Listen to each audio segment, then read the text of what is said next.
Hi friends, welcome to my YouTube channel study with Maroof sir. तो दोस्तों, आप लोग जो है अगर बिहार एसएससी सीजीएल का जो एग्ज़ाम होने वाला बिहार सीजीएल का, उसके बाद 68वीं बीपीएससी या बिहार के किसी भी पीसीएस का आप एग्ज़ाम का तैयारी कर रहे हैं, उन सभी के लिए बिहार के हिस्ट्री से बहुत ही ज़्यादा इंपॉर्टेंट क्वेश्चन साबित होने वाला है। ये 50 क्वेश्चन अभी आप लोगों के बीच आया है, तो इसको चलिए देखते हैं। पहला क्वेश्चन आपके सामने कि बिंबिसार ने बृहद्रथ को पराजित कर कौन सा राज्य जीता था? तो इसका आंसर हो जाए आपका ऑप्शन डी, अंग। दूसरा क्वेश्चन आपके सामने, हर्यक वंश के किस शासक द्वारा अस्थाई सेना रखी गई थी जिसके कारण उसे कहा जाता था, यानी कि अस्थाई सेना रखा गया था इसलिए उसे क्या कहा जाता था? तो दो का आंसर है आपका ऑप्शन ए, बिंबिसार जो है क्या कौन सा अस्थाई सेना पहली बार कौन रखा था? बिंबिसार ने रखा था।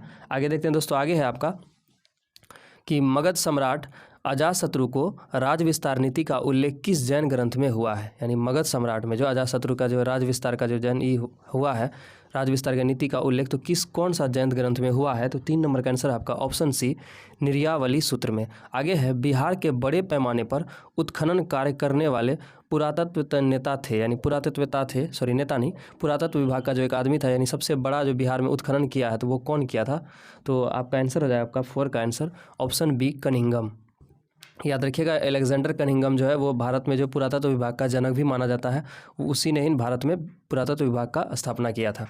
आगे देखते हैं दोस्तों, आगे है 5 नंबर क्वेश्चन कि ज्ञान प्राप्ति के बाद महावीर ने अपना प्रथम उपदेश कहाँ दिया था? यानी महावीर स्वामी जो है उसके ज्ञान प्राप्ति जब हुआ था साल वृक्ष के नीचे ऋजुपालिका नदी के किनारे, आपको पता होगा।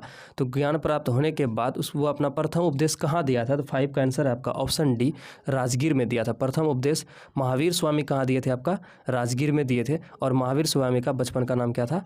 वर्धमान था। आगे देखते हैं दोस्तों, आगे है प्रथम जैन संगति का आयोजन कहाँ हुआ था?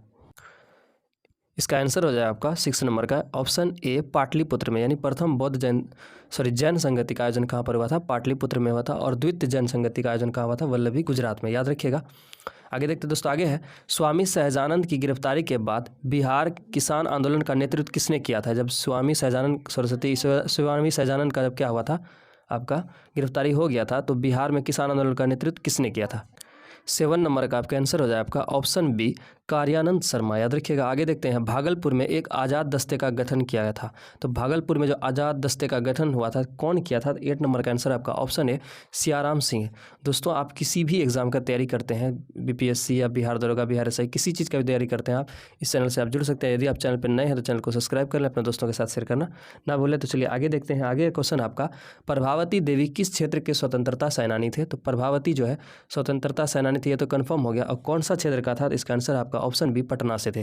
निम्नलिखित में से किस वर्ष छपरा को अपराधी जिला घोषित किया था? यानी छपरा को अपराधी जिला घोषित किया गया था, किस वर्ष किया गया था? तो 10 का आंसर आपका ऑप्शन डी, 1942, यानी 1942 ईस्वी में जब भारत छोड़ो आंदोलन चल रहा था। तो भारत छोड़ो आंदोलन के दौरान ही जो है छपरा के कैदियों ने ही जो है नंगी हड़ताल कर दिया था, जिसके वजह से इसको छपरा को अपराधी जिला घोषित कर दिया गया था। याद रखिएगा। आगे देखते हैं दोस्तों, आगे है, आगे क्वेश्चन ये भी पूछा सकता है नंगी हड़ताल कहाँ पर हुआ था? छपरा में हुआ था। आगे है, किस वर्ष बिहार कांग्रेस सोशलिस्ट पार्टी का औपचारिक गठन हुआ था? यानी बिहार कांग्रेस सोशलिस्ट पार्टी का औपचारिक गठन कब हुआ था? 1934, यानी ऑप्शन सी, 1934 ईस्वी में। बिहार में किसने एक श्रमिक संघ स्थापित किया था? तो बिहार में इसका आंसर हो जाए आपका ऑप्शन सी, अब्दुल बारी किए थे। आगे देखते हैं। आगे है 13 नंबर क्वेश्चन, निम्नलिखित में से किसके द्वारा 1906 में पृथक बिहार की मांग के समर्थन में एक पुस्तक प्रस्तुत की गई थी? इसका आंसर हो जाए आपका ऑप्शन ई, इनमें से कोई नहीं होगा, एक बाबा ठाकुर नाम करके व्यक्ति थे, उसी के समर्थन में एक पुस्तक जो है प्रस्तुत किया गया था। तो इसका आंसर यहाँ इनमें से क्या हो जाएगा? कोई नहीं, ऑप्शन ई हो जाएगा। आगे है, असहयोग आंदोलन के समय सदाकत आश्रम से दी मदरलैंड नामक अखबार का प्रकाशन किसने प्रारंभ किया था? तो 14 नंबर का आंसर है आपका ऑप्शन बी, मजहरुल हक। याद रखिएगा कि सदाकत आश्रम का स्थापना भी मजहरुल हक ही किए थे, और वहाँ से द मदरलैंड नामक अखबार का प्रकाशन कौन किए थे? मजहरुल हक असहयोग आंदोलन के समय किया था। आगे देखते हैं दोस्तों, आगे है, महात्मा गांधी के चंपारण सत्याग्रह के कारण बिहार के तत्कालीन उपराज्यपाल एडवर्ड अल्बर्ट गेट ने किसकी अध्यक्षता में एक जांच समिति का गठन किया था? तो चंपारण में जब सत्याग्रह पहला, महात्मा गांधी का पहला सत्याग्रह जो क्या था आपका? चंपारण का सत्याग्रह था। तो उसके समय ही अल्बर्ट गेट ने एक जाँच समिति का गठन किया था, जो लोगों ने तीन-कठिया प्रणाली का जो उन्मूलन हुआ था वहाँ पर, तो उसके लिए जो एक जांच कमेटी का गठन किया गया था, तो किसने किया था? तो इसका आंसर है आपका ऑप्शन 15 नंबर का ऑप्शन सी, FG सलाई के अध्यक्षता में किया था। याद रखिएगा। आगे है, 80 स्तंभों वाले मौर्यकालीन सभागार या राजमहल का अवशेष कहाँ से प्राप्त हुआ? तो 16 का आंसर हो जाए आपका 16 का ऑप्शन ए, कुम्हार से। आगे देखते हैं दोस्तों, आगे है किस शासक से श्रीलंका के राजा मेघवर्मन ने गया में एक बौद्ध मठ स्थापित करने की अनुमति मांगी थी? इसको याद रखिएगा, ये बहुत इंपॉर्टेंट क्वेश्चन है। तो 17 का आंसर हो जाएगा आपका ऑप्शन सी समुद्रगुप्त से, याद रखिएगा।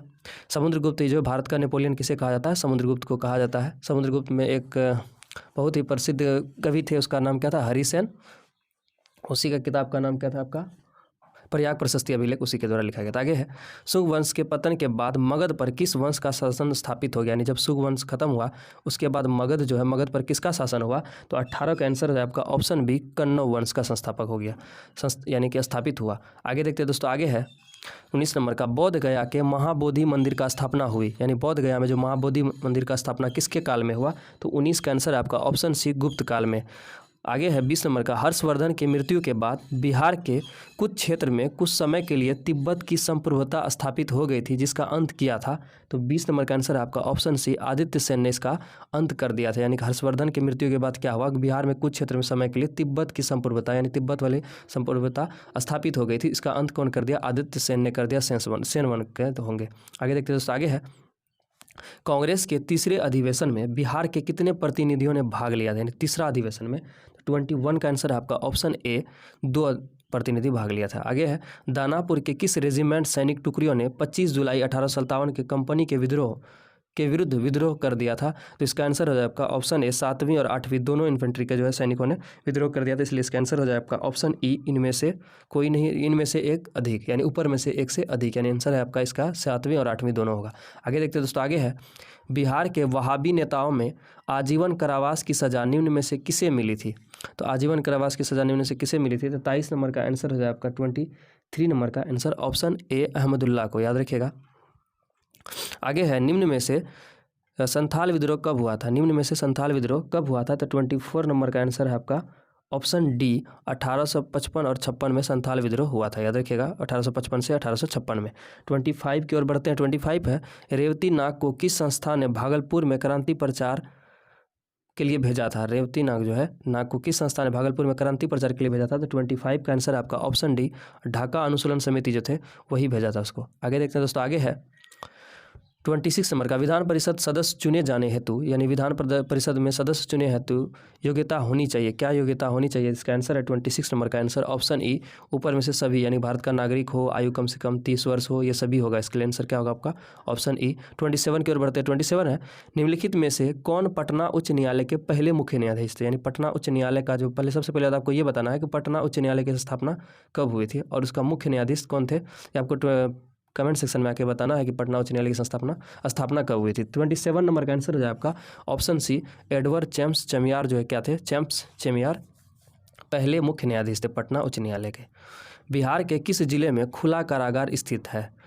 खुला कारागार आपका कहाँ पर स्थित है? 28 का आंसर है आपका ऑप्शन बी बक्सर जिला में, याद रखिएगा। पटना प्रमंडल के अंतर्गत कुल कितने जिले आते हैं? बिहार में जो टोटल कितना प्रमंडल है आपको ये बताना है कमेंट सेक्शन में आके, और उसमें जो है पटना प्रमंडल में कुल कितना जिला आता है तो आपको बताना है। इसका आंसर है आपका 29 नंबर का ऑप्शन ए 6 जिला आता है, याद रखिएगा। जानकारी के लिए बिहार में कुल 9 प्रमंडल है। आगे है बिहार में मुख्यमंत्री कन्या उत्थान योजना की शुरुआत कब की गई थी? तो 30 नंबर का आंसर हो जाए आपका ऑप्शन डी 2018 से, याद रखिएगा इसको। आगे है प्रधानमंत्री आवास योजना के लिए केंद्र तथा राज्य सरकारों के बीच वित्तीय अनुपात क्या है?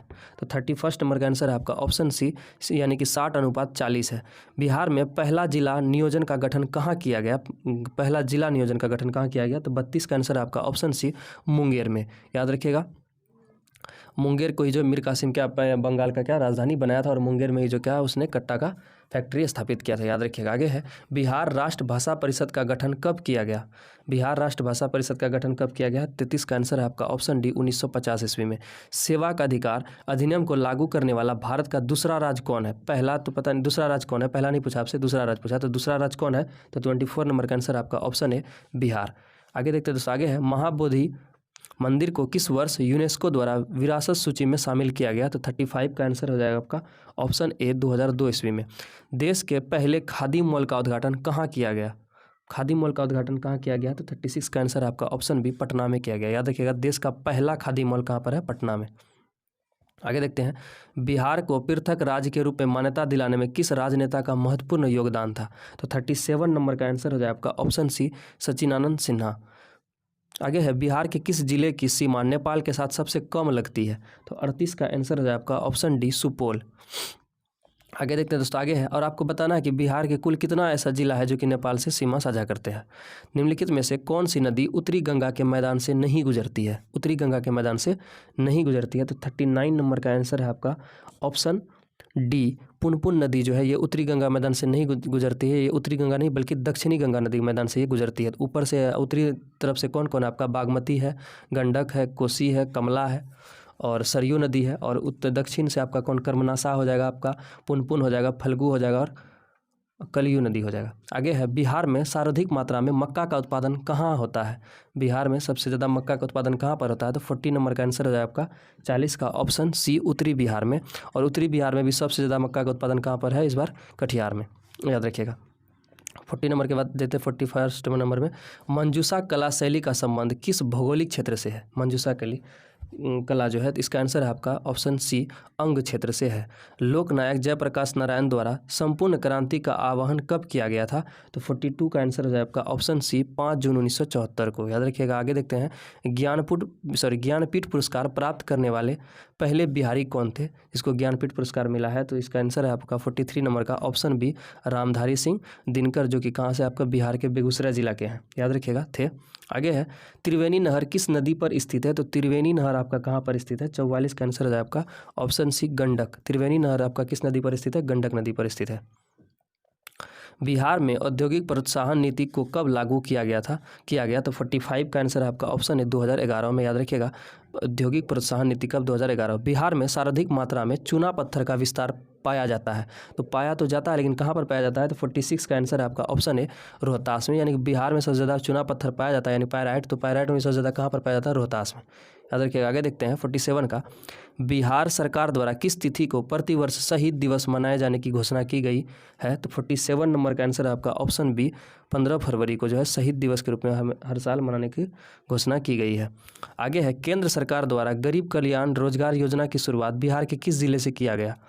तो 48 नंबर का आंसर हो जाए आपका ऑप्शन है खगड़िया से। ये क्वेश्चन जो है एक बार यानी कि 67 बीपीएससी का ऐसा एक को पूछा गया जो कि एग्जाम कैंसिल हो गया था 67वीं वाला, उसमें ये क्वेश्चन था कि केंद्र सरकार द्वारा गरीब कल्याण रोजगार योजना शुरुआत बिहार के किस जिले से किया गया था? खगड़िया से। आगे देखते हैं तो आगे है 2011 की जनगणना के अनुसार बिहार में सर्वाधिक बाल लिंगानुपात वाला जिला कौन है? तो 49 नंबर का आंसर है आपका ऑप्शन बी किशनगंज, यानी सबसे ज़्यादा बाल लिंगानुपात कहाँ पर है? किशनगंज में है।